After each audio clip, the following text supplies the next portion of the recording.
You may have seen the show Daily Blast Live on Idaho's very own 24/7. The interactive daytime talk show is produced by KTVB parent company Tegna and covers all of the trending topics of the day. Well, DBL went viral over the weekend after one of its hosts, Al Jackson, got candid about the NFL national anthem protests. He had a lot to say about people invoking veterans when they were discussing the protests. Take a listen to a little bit of what he had to say.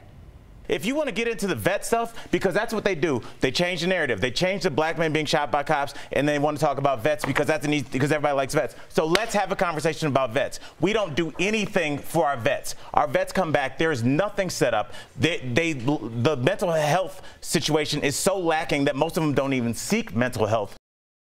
Again, Al Jackson, and that's a portion of what he had to say, and it has gone viral. Al is with us from DBL this afternoon to talk more about what the aftermath has been from that. And Al, my first question to you is, you just had Brandon London on right before that, a former NFL player who's talking about the NFL protests. What was it about that moment that made you decide to kind of switch gears? Because it looked like the rest of your other co-hosts were going to kind of go to another story. What was it about that made you go into this dialogue? That's an excellent question, because Brandon is kind of the catalyst for everything. Right before they went to me, Brandon was showing his grandfather and his father that had served, and showing pictures and discussing why that had impacted his decision to stand. And what I guess really got to me was that Brandon felt the obligation to show that he was a true American, to show that he was a true patriot by having his brother, his father, and his grandfather in their uniforms, as if it's not assumed that every man, woman, and child in this country isn't a true patriot. What I wanted from this is just to separate the two conversations we're having. We have two conversations. We have one about police brutality and one about our vets getting the care that they deserve. And to conflate the two makes it so that we can't have either conversation, and both those are very important to me. One of the things, I mean, this obviously was spawned because of what President Trump tweeted out that day on Friday about how NFL teams are quote unquote at it again, and several players from different teams wanted to show their outrage as something that most of them are unable to define. Was that something that kind of got into your craw a little bit as well? I would hope it gets into everybody's craw. Calling these players stupid. He called LeBron James dumb. He called Don Lemon dumb. And, you know, it's normal dog whistle stuff from our commander-in-chief. But, I don't want to get embroiled and bogged down by that. What I want to do is, I feel like we as Americans, we do have a common vision and a common goodness that flows through this country. And I'd like us to have two very serious and kind of uncomfortable conversations. But I guess I can speak for you three. Of every difficult conversation you've ever had in your life, don't you feel better after it's over? Or would you rather just sit in it? Like, let's have this conversation. Police, the way they treat African Americans, that does need to be taken care of. That does need to be addressed. We also need to have things set up in place we have people that are on their second, third, and fourth deployments, and when they come back, we need to have things in place so that they are cared for physically and mentally. So we have two tough discussions to have, but I'm saying let's have them. Let's have some fun while we have it. Let's have a beer while we have this discussion, but let's have the discussion. So let's do just briefly, Al, let me ask you about that, because you were very passionate about what you had to say. And do you think, I think all of us feel like those moments are worthwhile when they're constructive. What kind of reaction have you gotten, and do you think it has been constructive?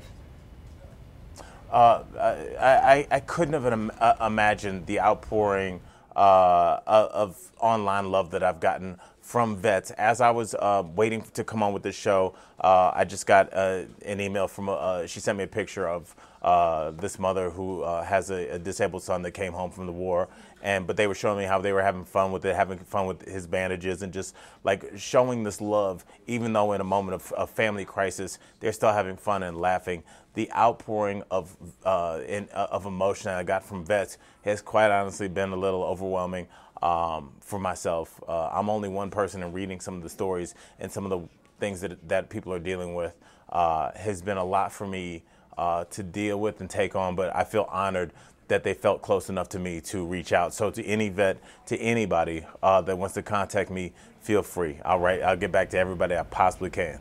But Al, you know, trying to see it from vets who may be offended by NFL players who take a knee during the Star-Spangled Banner, during a time when our nation's flag is flying above. Is there, in your opinion, a better platform, a better stage, and maybe a more appropriate stage for these NFL players to demonstrate on?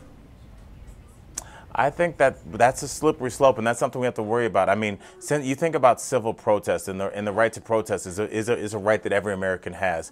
And let's be honest about protests. They are meant to be uncomfortable. I mean, when you look back at the civil rights protests in the 1960s, the protests that allowed women to eventually gain suffrage, they were uncomfortable. Sit-ins, marches, those things happened outside in front of people, and people pushed back because people don't like protests. But that's the entire point of protest. It's supposed to make people uncomfortable enough to start having conversations and understand, like, if this person is passionate enough, if you look at somebody like Colin Kaepernick, he gave up his career. That safety, Eric Reed for the 49ers, he was an all-pro. He's never been on the field again. He gave up his career. In an NFL career, this isn't baseball or basketball. An NFL career is roughly 2 to 3 years. He gave up his entire livelihood because he believed in something so much. So I would ask those vets, instead of being offended, understand that you fought for that guy's right to protest, and then ask him why he feels that passionate about that and why he's willing to give up his livelihood to do so. I can certainly see your point of the argument when you were saying that that's what demonstrations, protests are meant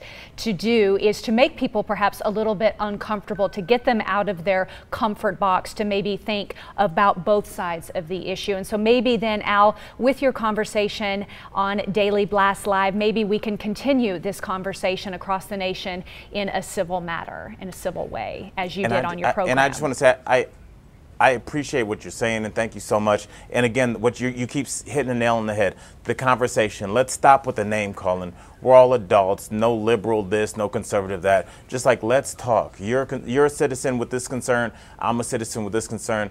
Let's talk, and I guarantee you we'll get a lot further than we will with name calling. Promise you that. That's an excellent point. I mean, the 2 years that these NFL protests have been going on, you can argue that not much has changed. So maybe this would be the next step to kind of push that direction, to open up that discussion a little bit more. Al, thank you very much for joining us this afternoon.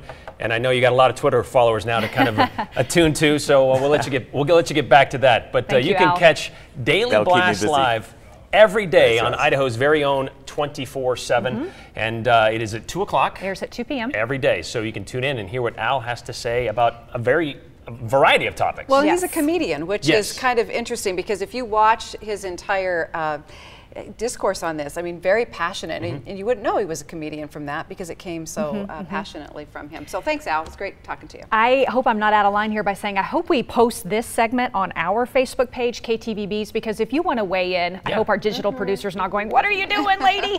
But I'm sure a lot of you watching have your own opinions that you would like to share, and so we're happy to get those on Facebook, again, as long as it's in without the name civil way, a civil discourse. Yeah, because veterans, I do think that's something we can come around and all agree on. Indeed. Our veterans need more and more justice help and for more everyone support as well. And absolutely.